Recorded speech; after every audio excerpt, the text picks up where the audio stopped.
how's it going, everyone? I'm SirJames, coming at you guys with yet another Star Wars Galaxy's Edge Legacy Lightsaber review. That is right, we finally have a new Legacy lightsaber to join the lineup. In fact, this one was delayed for quite a bit of time now, and this is going to be the lightsaber from the video game Jedi Fallen Order. If you've never heard about it, you've probably been under a rock, which is perfectly fine. I mean, rocks are cool. But I would highly encourage you to check it out when you get the time, or maybe after this review. It's a really fun game. If you don't play video games, at least watch videos where it just shows off the entire cinematic cutscenes. That's the easiest way to go about it and be up to date. But anyway, here we have the Kestis Legacy lightsaber. And yes, I could hear the comments right now. Technically, it's not Kestis' lightsaber. It actually belongs to his former master, which for some reason I can't seem to pronounce correctly. So the title is on the screen of what his master is called. And yes, you are technically correct. It actually belongs to his master, not Kestis. But since Kestis lost his lightsaber during the events of Order 66, and before his master died, he handed him his lightsaber to his students so that way he's able to protect himself during what times are going to be happening, obviously with the Empire rising and all that fun stuff. So there's all that. So we could sit here and go on and on about this, but you guys want to see the hilt and I want to get done reviewing it so I can get to bed. So anyways, here is the box right here with the nice symbol there on the very front. And as you can see, it comes in a little bit more of a larger crate here. Now, this particular lightsaber is going to retail for the price tag of $160.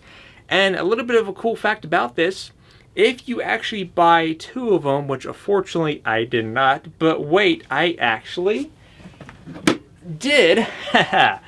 If you actually buy two of them, one of the cool things and perk here is that you could actually combine two of these together to make, guess what?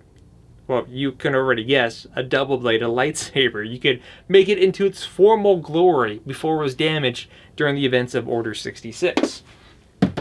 And the reason why I picked one up is so that way you guys could see for yourself which one do you prefer to get. Do you prefer the single damage version, or do you want to get a second one and to make it a double-bladed? So that's what we're here to find out and give you guys my thoughts. Now, obviously, some quick information, because I always see misinformation about this. No, you do not have to buy two of them to get that special connector. Every single one of these hilts comes with the exact same thing. You don't have to pay anything extra beyond just buying two hilts and a couple blades if you don't already have two blades. Inside the box is what you're going to see. Obviously, right now, this isn't a fully complete single-bladed hilt. In fact, there is a piece that is missing.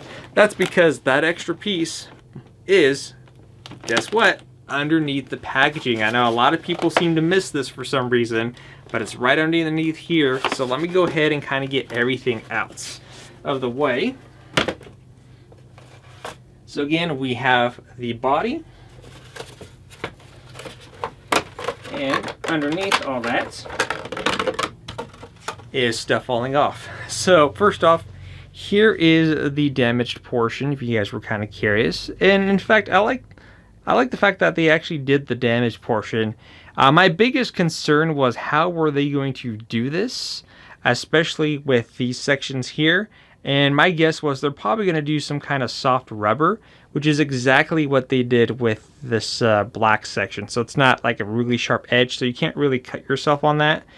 Same thing for these wires here. These wires are just soft rubber material. So meaning that this is in safe use. I could literally drag this across my arm and not cut myself up. If I were to do that with an actual custom lightsaber that was made from another manufacturer, I would be all sliced up right now. So do note.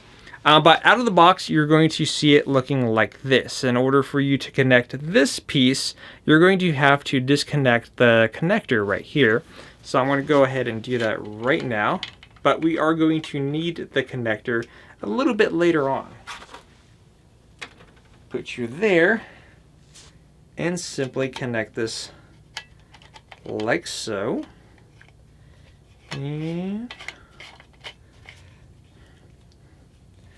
And just like that, it is now in its single-bladed damaged variation of the style hilts. And then, like I said, a little bit later on, we will connect the other end to put it back into its full glory. So here it is at a distance. Here it is with me gripping just the bottom. So obviously you can see this top section is a bit bulky, a little bit larger, which unfortunately is a common thing with Disney Legacy sabers, is certain themes and styles tend to be a bit bulkier.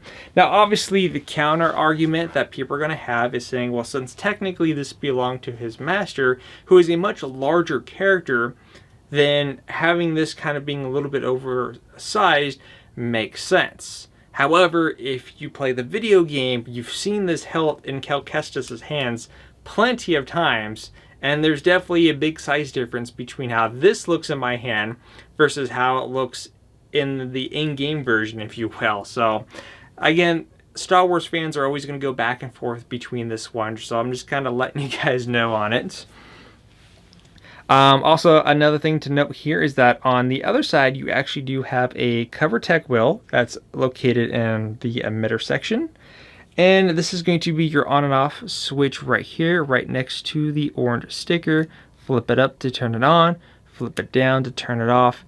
Very, very simple. Obviously, without a blade, it's not going to make any form of sound until you insert one, which let's go ahead and do that right now. I will say already, this top section is very top heavy, like for sure. And the fact that I had to carry 2 of these all the way to a locker from Galaxy's Edge, yeah, my arm was killing me afterwards. So there's definitely some heft. As far as swinging this, again, because of all that weight being there and swinging, it feels awkward. But once we connect the other one, it's going to feel much better. So let's go ahead and bring this blade. And I also got a chance to borrow a blade from a friend at work. So I have 2 blades, if you're curious. Last time I didn't.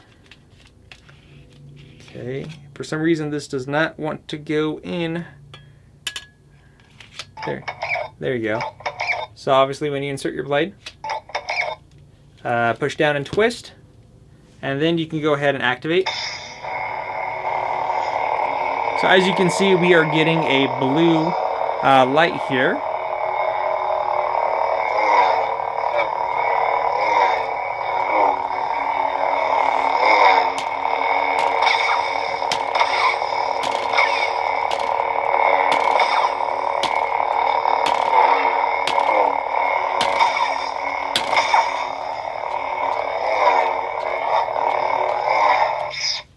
Let's go ahead and activate.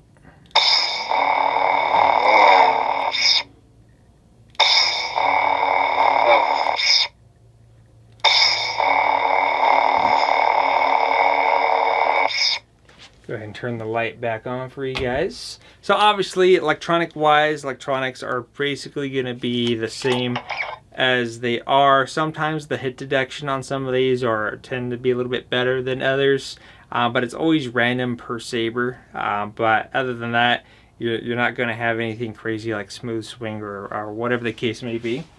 So what I'm going to go ahead and do is that I want to go ahead and now install the other saber hilt to this to make it a double-bladed one. And the way this works is that you're going to go ahead and disconnect the broken emitter section. So do note that when you buy 2 of these, you're going to have 2 extra parts. If you're making it into a double-bladed saber, the 2 extra parts are going to be, of course, actually, you know what? It's going to be 3 extra parts. You're going to have 2 of these damaged pommel pieces, and then you're going to have a spare connector sitting off to the side. So, for some reason I thought it was 2. It was actually 3. We're going to go ahead and take this piece that we took off earlier and put it back onto the hilt like it was straight out of the box. And also too, if you're kind of curious, they do have sound vents, as you can see from the holes there. You can see right in the inside there on both sides.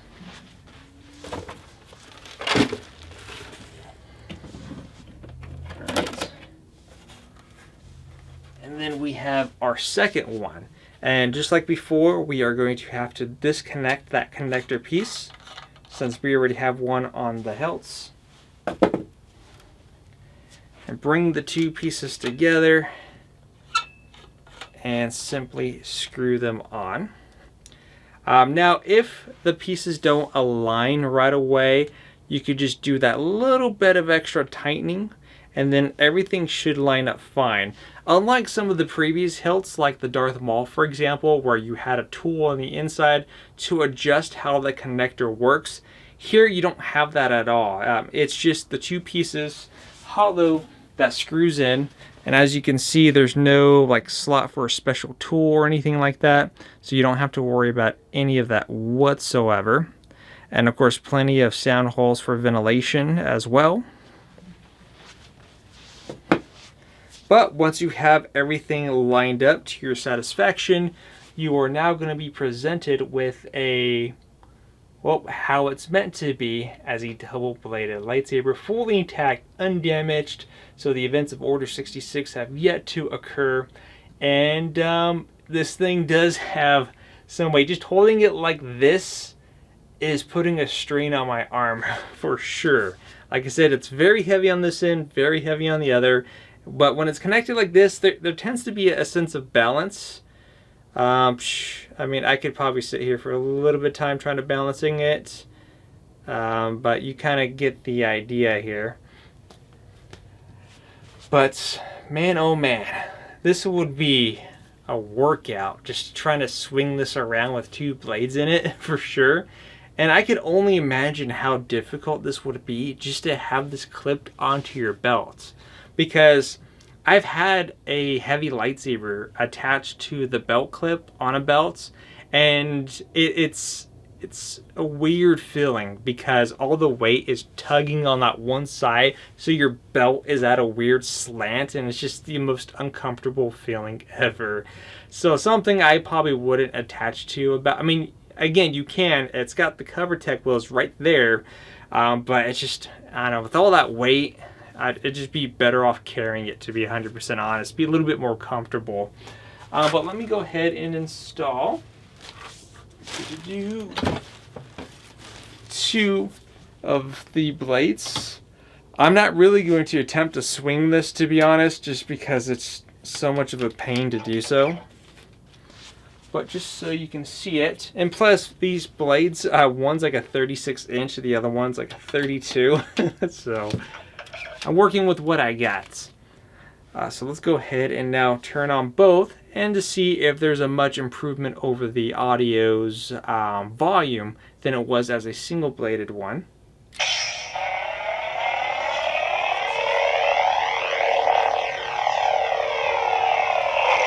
We're going to go ahead and turn this on and off.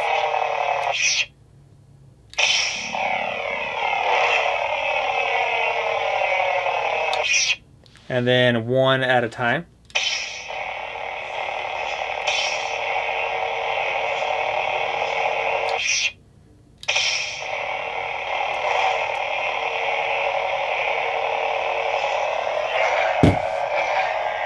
But man, oh man, this thing has got a lot of weight to it. Maybe I might throw in a shot outside once I get the chance.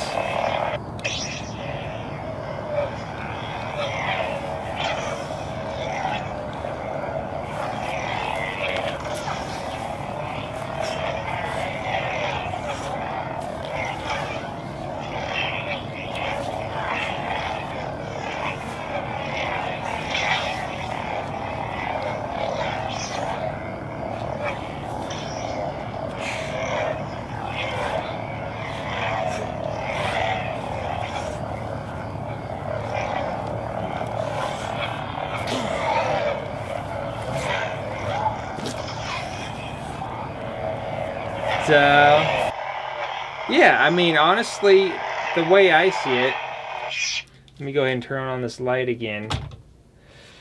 I have a couple thoughts on it because honestly, and this is just kind of, what's the word I'm looking for? You guys know me, I love double-bladed lightsabers, so more than anything, anytime there's a double-bladed lightsaber involved, I'm at awe and ease to it. So I'm a little bit lighthearted when it comes to those types of sabers. As far as this saber goes, as a legacy one, By itself, I think just as a single-bladed option in its broken format, because of how big and bulky this emitter section is, it just feels so off-putting in my opinion. I did see a photo where someone actually did weather one up. It didn't look half bad actually. It kind of helped a little bit, but there's still that weird awkward sizing. Here, seeing it like this, when there's two of them put together, really helps like basically offset that issue that I have. Because when there's two of them together, both ends are exactly the same, and then you got your handle in the center, and I could easily grip it, I could easily swing this without any ease, regardless that it is a relatively heavy lightsaber. It's not a lightsaber in this case, it's a heavy saber. Yeah, just having it in a double-bladed format, it actually looks good. I'm not gonna lie. You know, again, as a single-bladed option, it's just off-putting. Put together like this, honestly, I don't really have any complaints about it whatsoever. But what do you guys think about it? Let me know in the comment section down below. And if you guys were kind of curious whether or not if you could actually remove some of these pieces, based on what I'm seeing here, it doesn't look like that is the case. I don't see any special slots or holes where you can possibly get to that, if you were a bit curious. But yeah, other than that, I think this is a really nice legacy lightsaber. Again, electronics are nothing to write home about, and you have to keep in mind that if you really want this as a double-bladed saber, you're looking at purchasing two of them, which is about $344 and some change altogether for just the hilts. And of course, if you don't already have blades, then you have to add the blades on top of that. It's definitely a lot of money for sure. But if you already have blades to go along with it and you have the money to spend, then my recommendation is to get it as a double-bladed lightsaber versus a single. But again, this is just my personal opinion overall. But what do you guys think? Let me know in the comment section down below. And don't worry, I have yet another legacy lightsaber review coming. And this one is a special one because this particular lightsaber can only be acquired from the Galactic Star Cruiser. That is right, there's an exclusive legacy lightsaber that most of us would never be able to get our hands onto. And this is the Star Cruiser exclusive version here in the nice special black box. But until that review, I hope you guys have a wonderful day. And which, by the way, I just want to let you guys know I actually did watch Sonic 2 today. I think it was a relatively very good film. I'm a big fan of the first one, and I'm very happy with how the second one turned out. And also, make sure you just stay for the after credits scene. Until then, see you guys on the next product review, and you guys have a wonderful day.